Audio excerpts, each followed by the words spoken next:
Hi, and thank you so much for spending this time with me. My name is Rafa Gottloff, and you're watching My School of Life. It's a program where I sit down and try to teach you moral lessons and just teach you general life lessons in a way that is easy to digest. On today's edition, I'll be talking about financial education.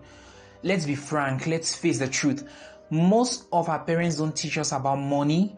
Most schools don't really teach you about money unless you're learning banking and finance and things like that. So it's important that we learn about money. And since Africans are very spiritual people and Africans are very religious people, let's start from religion.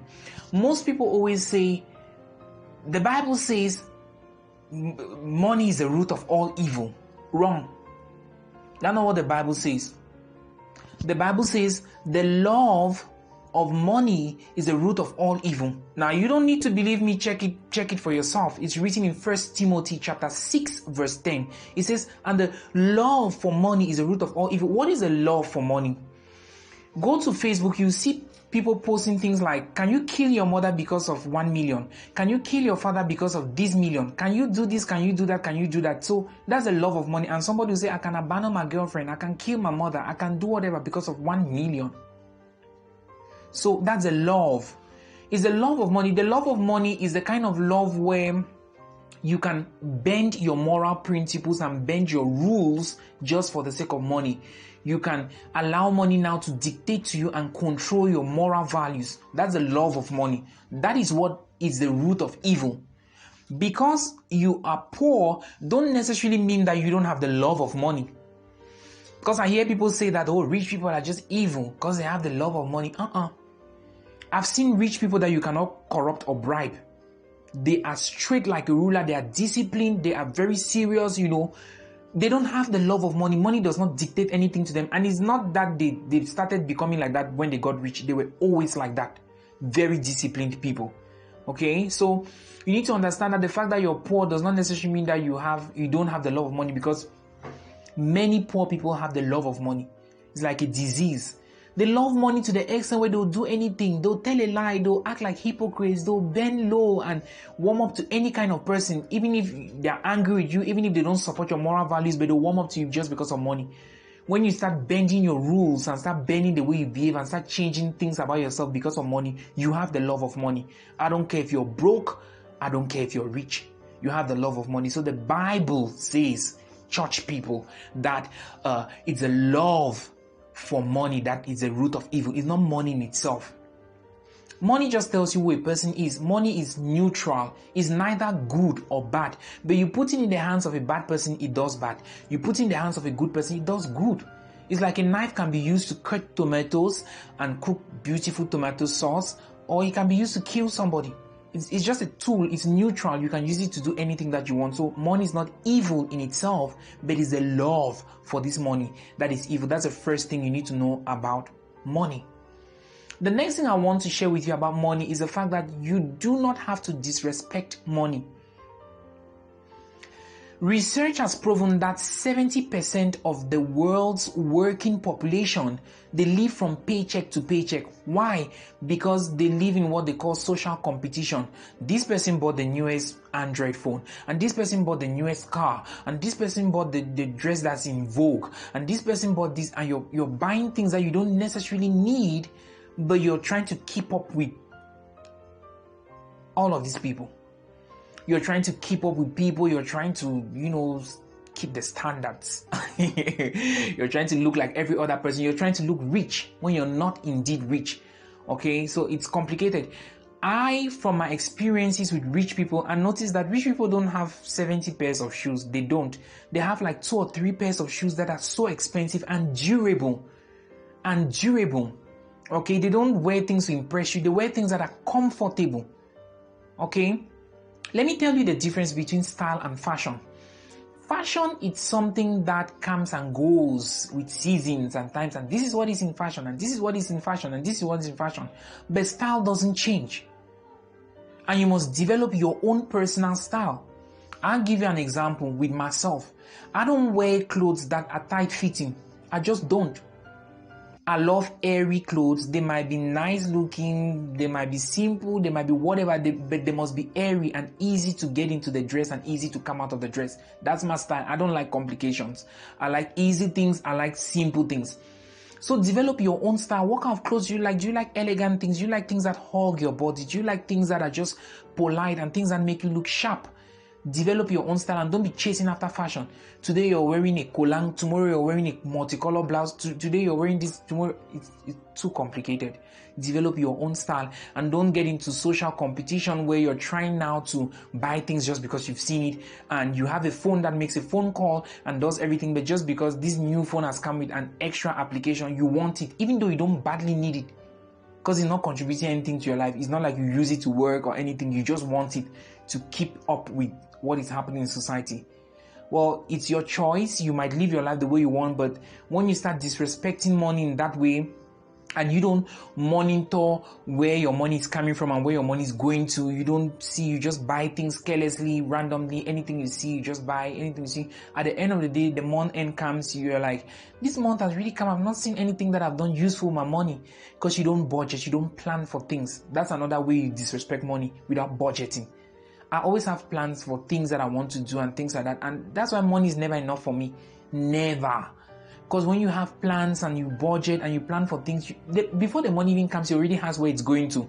Okay, so it's not like you have money in your hand that you say, I don't know what to do. There's always something to do and money is never enough. Okay? Meet rich people, you discover that they always cry about the fact that they need money. You're like, yeesh, these people, they love money so much. They don't. They plan prior to having money, and once money comes, bam, they do things and they're still looking for new money. So that's how it is. You need to respect money and you plan ahead of time and you don't be getting into things because you want to compete with other people. The next thing I'd like to talk to you about about purchasing things. You must learn to use your money to buy things that are valuable. You must learn to use your money to buy things that are valuable, not necessarily things that are nice. And how do you calculate the value of something? It's when it can stay for longevity. It's when it can be used to do many other things, flexibility in use. That's how you calculate the value of something. Something might be very expensive but not valuable because you cannot even use it to do more than one thing. You cannot use it for more than one thing. It's just, and you cannot even use it as often as possible. So as you buy things, ask yourself, how long can these things stay? How flexible can I use it? You're like, okay, Rafa, give an example. I'm going to give you an example. Say, for example, you're a family man, you have children, or you're a family woman, you have children and things like that. It would not make any sense for you to buy a sports car, and I don't want to call names, to buy a sports car or a tiny car that just fits two people in front. It won't make sense. It will make sense for you to buy a larger car that is not so large that it becomes like a bus or a minivan, but a car that is large enough to hold about, say, 4 people, 6 people, more people, okay? And that is still convenient enough for you to take to work and take to church and take to other events. So you must calculate before spending money. Don't just buy something, I need a fancy car, and then you buy something that nobody can get into it with you. So learn how to buy things that are valuable and that you can stretch their use. They can be used for multiple things. You're buying a phone. What do you want a phone for? Do you have assignments to do that you need to browse the net? Then you need an Android phone. You need a phone that has access to the internet. Do you do assignments that you need videos and things like that? Then you need a good phone with a good camera and things like that. But don't just be buying things for buying sake. You should buy them with value in mind. How long am I going to use it? Will it last for a long time? And of course, is it going to be durable? Is it going to be used with many other things, not just one thing? I like to just very quickly come back on the planning issue. I like to come back on planning ahead of time. It's very important. You need to make plans and you need to develop plans. I've had people who've walked up to me and they said, Rafa, I have this and this amount of money. I want to start a business. What do I do with it? If you have money and you want to start a business and your brain cannot think about that business, then you don't deserve having a business. Okay? You need to be the kind of person that is proactive and you plan and look at other things. And because if somebody keeps telling you what to do the business, if the business crumbles, you'll be like, oh, you gave me a bad business idea.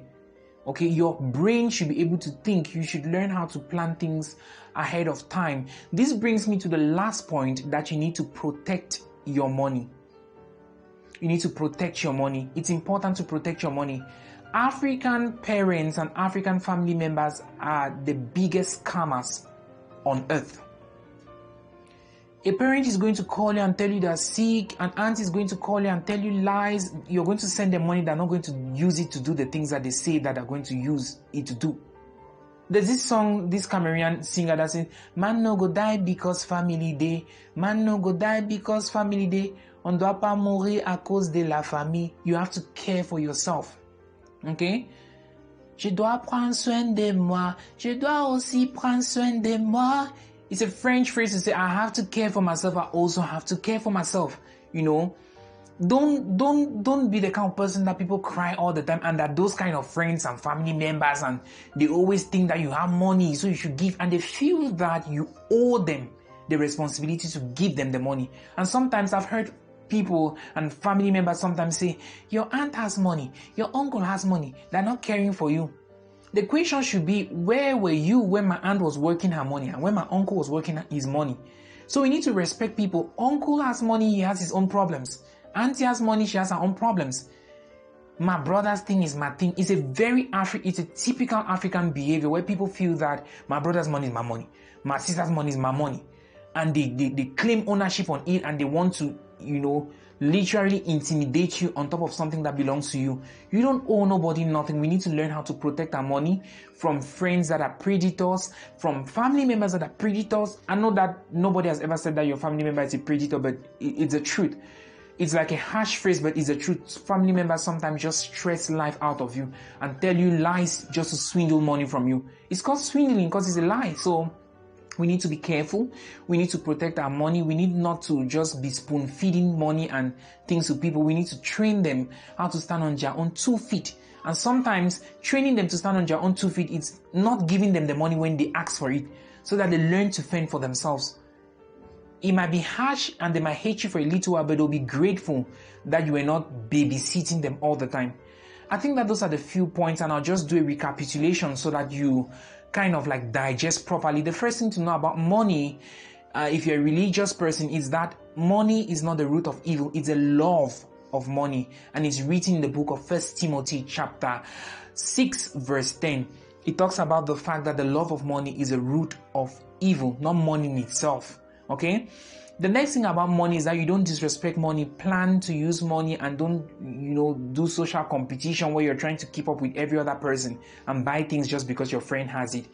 The next thing is that you need to buy only things that are valuable, and you calculate the value of something by its longevity and by its flexibility in use. Longevity means how long are you going to use it, duration of use. And then the fourth point I said is that you need to plan a lot ahead of time so that things don't take you by surprise and that you don't have money and get confused. The last point, which is very, very important, is that you need to learn how to protect your money. Because sometimes people feel that you have so much and you must give and things like that, and most of the times you actually don't. And sometimes you even give because you have a soft heart and you're trying to sacrifice for this family. And people live their lives carelessly, and they know that at the end of the day, they'll ask for money from you. So you need to be protective, and you need to ensure that people are not exploiting you because you want to be kind. So that has been the financial education, the moral lesson. If you live in Africa, I think that you can relate with the things that I just said. I've been Godlove Rafa, and I'm wishing you a splendid rest of your day. Bye-bye.